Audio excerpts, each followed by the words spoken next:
Assalamualaikum warahmatullahi wabarakatuh. Ketemu lagi dengan saya kali ini dalam pembelajaran siklus belerang atau siklus sulfur.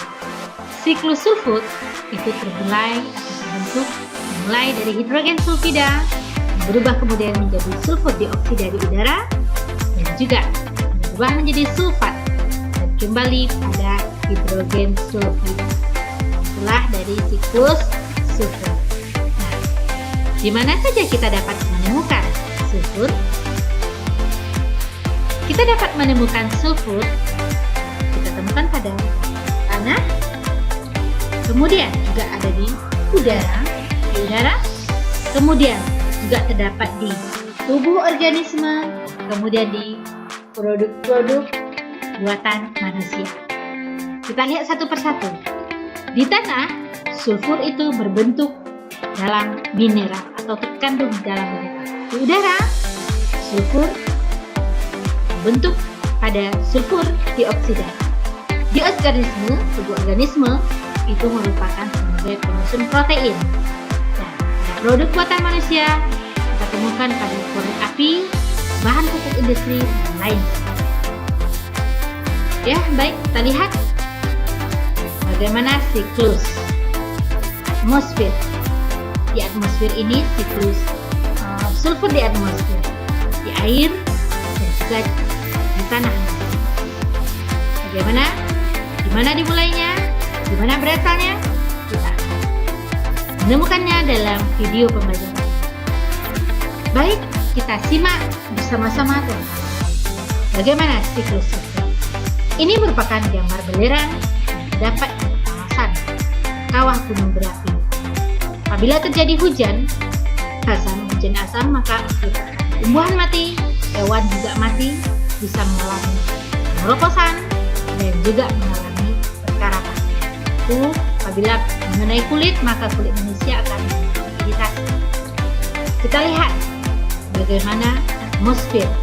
Di atmosfer kita ini, kenapa bisa ada sulfur atau sulfat, SO4, H2S dan CH3, CH3SaCH3 di udara ini.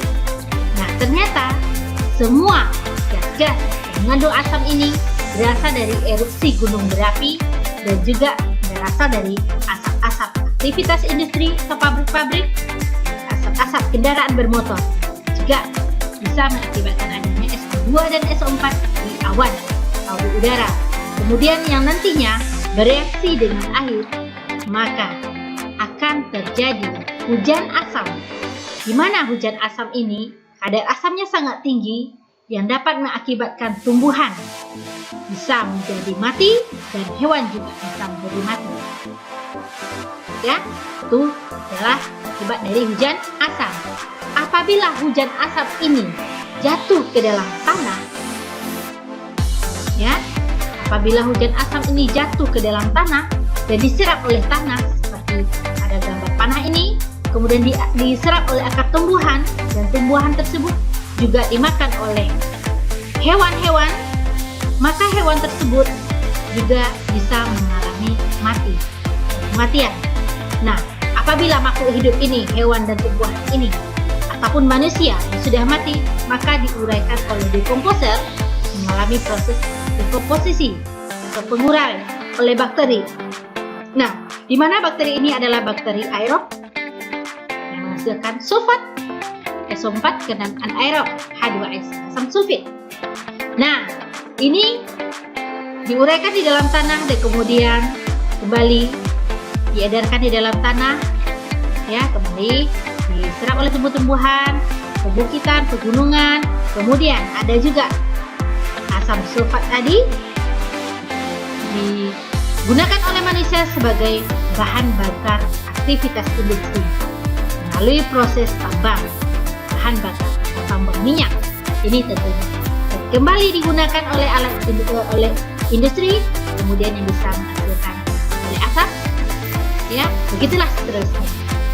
Kemudian kita lihat apa dampak sulfur bagi lingkungan. Ternyata dampak sulfur itu ada, bisa berdampak positif dan juga bisa berdampak negatif. Ya, dampak positifnya apa? Kita lihat dulu. Adanya fungisida. Berarti ini sebagai bahan membuat alat pemberantas fungi atau jamur. Kemudian membuat tubuh, membuat kertas sulfit, dan sterilisasi alat pengasapan. Itulah guna dari sulfur oleh manusia. Sedangkan apa dampaknya bagi ekosistem yang ada? Dampak negatifnya terjadinya pencemaran udara, di mana nantinya apabila udara tercemar juga akan merusak atmosfer bumi. Begitulah sulfur hadir dalam kehidupan manusia, dalam ekosistem yang ada di permukaan bumi. Baik, sekian video tentang siklus sulfur. Terima kasih dan